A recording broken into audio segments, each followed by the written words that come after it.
மாண்புமிகு பேரவைத் தலைவர் அவர்களே, சட்டம் ஒழுங்கை பத்தி பேச்சு வந்தது. சட்டம் ஒழுங்கு சரியா இருக்கணும் அப்படின்றதுல எங்களுக்கு மாற்று கருத்தே கிடையாது. கண்டிப்பா லா அண்ட் ஆர்டர் கரெக்டா இருக்கணும், கரெக்டா இருக்கும், இருக்க வைப்போம். அதே மாதிரி நேற்று எதிர்கட்சி தலைவர், மாண்புமிகு எதிர்கட்சி தலைவர் பேசும்போது நிறைய பேசினாங்க. அதுல ஒண்ணு மட்டும், அரசு சொல்றதா நினைச்சுக்கிட்டு நம்மளை இன்டைரக்டா ஈவில் அப்படின்ற அந்த வார்த்தையை யூஸ் பண்ணாங்க. எனக்கு ஒண்ணுதான் சொல்லணும்னு தோணுது. ஈவில்ஸ்னு டெவில்ஸ் பேசக்கூடாது. இன்னைக்கு வந்து சட்டம் ஒழுங்கை பத்தி கேள்வி கேட்கக்கூடாதா அப்படின்னா தாராளமா கேட்கலாம். இது ஜனநாயக அரசு, மன்னராட்சிலாம் கிடையாது, மனசாட்சி உள்ள மக்களாட்சி.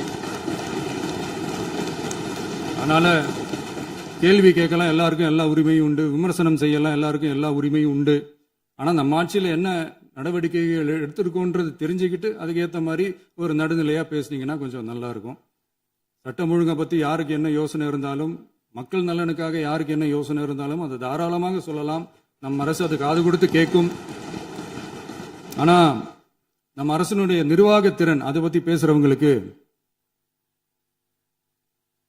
இந்த ஊரடிச்சு உலையில போட்டு ஊழல் மேல ஊழலா செஞ்சுக்கிட்டு அதுல இருந்து தப்பிக்கிறதுக்கு பேர் தான் நிர்வாகத்திறன் அப்படின்னு சொன்னா, அப்படிப்பட்ட ஒரு ஊழல் செய்யற நிர்வாகத்திறனை நம்ம அரசு ஒரு நாளும் செய்யாது. பொட்டி பெட்டியா பணத்தை வச்சுக்கிட்டு, பெட்டியை வச்சு எல்லாம் செஞ்சுக்கிட்டு, போதைப் பொருள் பாதுகாவல் கழக மாடல் அரசாங்கம் செஞ்ச ஒவ்வொரு ஊழலா வெளியில வந்துகிட்டு இருக்கு. டாஸ்மாக்ல அது என்னப்பா அது பேரு, பார்ட்டி ஃபண்ட் கட்சி நிதி அப்படின்ற பேர்ல அடிச்ச கொள்ளையெல்லாம் ஒண்ணா இப்போ கவர்மெண்டோட கஜானாவுக்குள்ள கொண்டு சேர்த்துக்கிட்டே இருக்கிறோம்.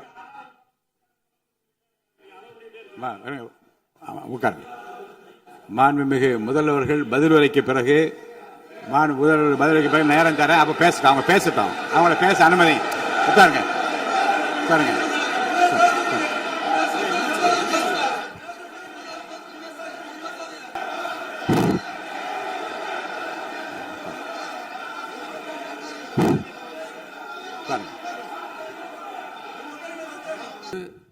சில அமைச்சர்கள் குறுக்கிட்டு பேசினாங்க, அதற்கு நீங்க அனுமதி கொடுத்தீங்க. அதே மாதிரி இன்னைக்கு முதலமைச்சர் பேசும்போது சில வார்த்தைகள், தவறான வார்த்தைகள் பேசுறாரு. அவர் பார்ட்டி ஃபண்ட் அப்படின்னு சொல்லியிருக்கிறாரு. அவர் அமைச்சர் அந்த பார்ட்டி ஃபண்ட் எந்த பார்ட்டின்னு கூட சொல்ல தைரியம் இருந்தா சொல்லுங்க, நாங்க அதெல்லாம் ஃபேஸ் பண்ண தயாரா இருக்கோம். எதையும் ஆதாரத்தோடு எதையும் பேசுங்க. நீங்க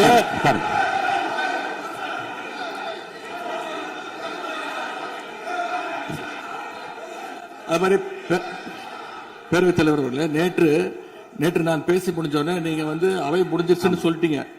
நாங்கெல்லாம் வீட்டுக்கு போயிட்டோம். வீட்டுக்கு போய் டிவி போட்டு பார்த்தா அங்க இன்னொரு அமைச்சர் வந்து இன்னும் பதில் சொல்லிட்டே இருந்திருக்கிறாரு. அதற்கெல்லாம் நாங்க இப்ப என்ன பதில் இது, என்ன மரபு இது? நீங்க இப்ப பேசிக்கிட்டே இருப்பீங்களா? நாங்க அதை பார்த்துக்கிட்டே இருக்கணுமா? அதே மாதிரி இன்னைக்கு முதலமைச்சர் அவர்கள் பேசும்போது நாங்களும் அமைதியா கேட்டுட்டு தான் இருந்தோம். ஆனா சில கருத்துக்கள் அவர் பேசும்போது அதை நாங்க அனுமதிக்க முடியாது. ஆதாரத்தோடு ஏதாவது பேசணும்னா, குற்றச்சாட்டுகள் சொல்லும் போது ஆதாரத்தோடு சொன்னீங்கன்னா அதை நாங்க வந்து ப்ரூவ் பண்றதுக்கு தயாராக இருக்கு. இந்த டாஸ்மாக் மாதிரியே பல டிபார்ட்மெண்ட்லயும், மறுபடியும் சொல்றேன், கட்சி நிதின்ற பேர்ல அடிச்ச கொள்ளைய ஒன்னா கவர்மெண்டோட கஜானாக்குள்ளேயே கொண்டு சேர்த்துக்கிட்டே இருக்கிறாங்க. இப்பவும் சொல்றேன், மக்கள் பணத்திலிருந்து ஒரு பைசா கூட தொடமாட்டோம், தொடவும் விடமாட்டோம், தொட்டா விடமாட்டோம், இதுக்கு முன்னாடி தொட்டவங்களையும் விடமாட்டோம்.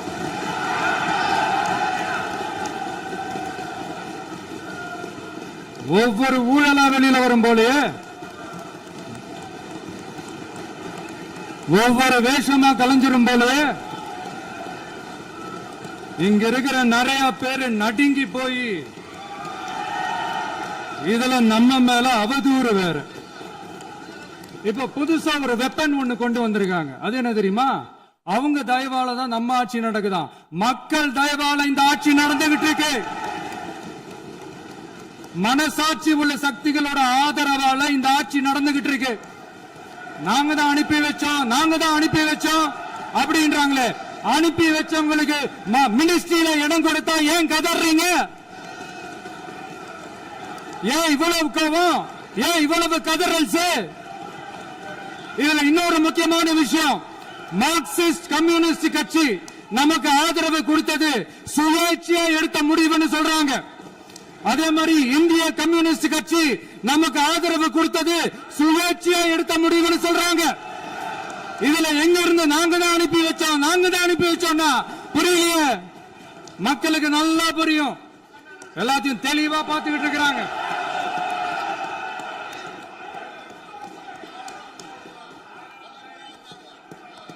முதலமைச்சர் கண்டினியூ பண்ணலாம். மாண்பு முதலமைச்சர்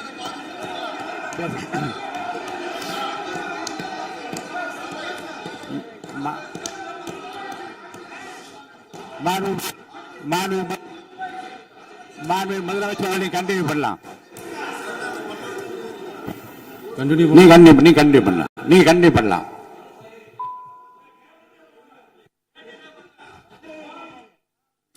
இந்த சமூக நீதி அரசுன்னு சொல்றவங்களை பார்த்து கேட்கிறேன், நம்ம பட்டியலின சகோதரர்களுக்கு எத்தனை அமைச்சர் பதவி கொடுத்தீங்கன்னு கொஞ்சம் சொல்ல முடியுமா? ஆனா நம்மளுடைய அரசுல 8 அமைச்சர் பதவிகள் யாருக்கு? நம்ம பட்டியலின சகோதரர்களுக்கு. எல்லாம் நம்ம அண்ணன், நம்ம தம்பி, நம்ம தங்கச்சிங்க. அண்ணல் அம்பேத்கர் அவர்களுடைய கிட்டத்தட்ட 100 ஆண்டு கால கனவு இப்ப நிறைவேறி இருக்கு. நான் ஏன் கொஞ்சம் சவுண்டா பேசுறேன் அப்படின்னா அவங்களுக்கு கேட்கணுன்றதுக்காக, தப்பா எடுத்துக்காது. அதே மாதிரி பெண்களோட பாதுகாவலர் நாங்க தான் அப்படின்னு சொல்லிக்கிறவங்களை கேட்கிறேன், எத்தனை பெண்களுக்கு அமைச்சர் பதவியில இடம் கொடுத்தீங்க கொஞ்சம் சொல்ல முடியுமா? எங்க அரசுல 4 சகோதரிகளுக்கு அமைச்சர் பதவி கொடுத்திருக்கிறோம்.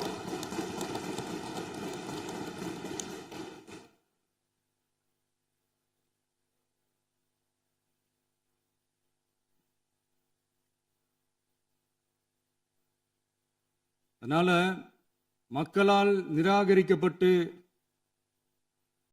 மக்களால் அகற்றப்பட்டவங்களுக்கு ஒண்ணு சொல்லிக்கிறோம், தப்பே செய்ய மாட்டோம், ஊழலே செய்ய மாட்டோம், நேர்மையா தான் இருப்போம், நியாயமா தான் இருப்போம் அப்படின்னு சொல்றவங்களால மட்டும்தான் கூட்டணி ஆட்சி அமைக்க முன்வரும். ஆட்சியிலையும் பங்கு, அதிகாரத்திலையும் பங்கு கொடுக்க முன்வரும். ஊழல்லையே ஊறி போனவங்களால இந்த கூட்டணி ஆட்சியோ ஆட்சியிலையும் பங்கு அதிகாரத்திலையும் பங்கு கொடுக்க முன்வராது. மெஜாரிட்டி இருந்தாலும் தரமாட்டாங்க, மெஜாரிட்டி இல்லைனாலும் தரமாட்டாங்க. கேட்டா ரெடிமேடா ஒரு பதில் ஒண்ணு வச்சிருப்பாங்க, கூட்டணி ஆட்சியை மக்கள் விரும்ப மாட்டாங்கன்னு. அதே மக்கள் தான் இப்ப அவங்கள பார்த்து சிரிக்கிறாங்க.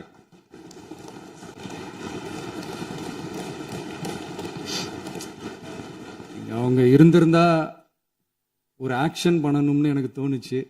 எல்லாரும் போயிட்டாங்க. பர்மிஷன் பண்ணலாமா? இப்பவும் பண்ணலாம், ஒன்றும் தப்பு இல்லை.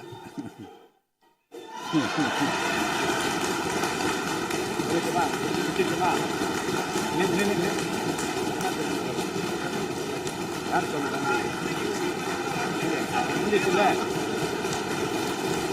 எழுந்து சொல்லுங்க, உட்காந்து சொல்லட்டுமா?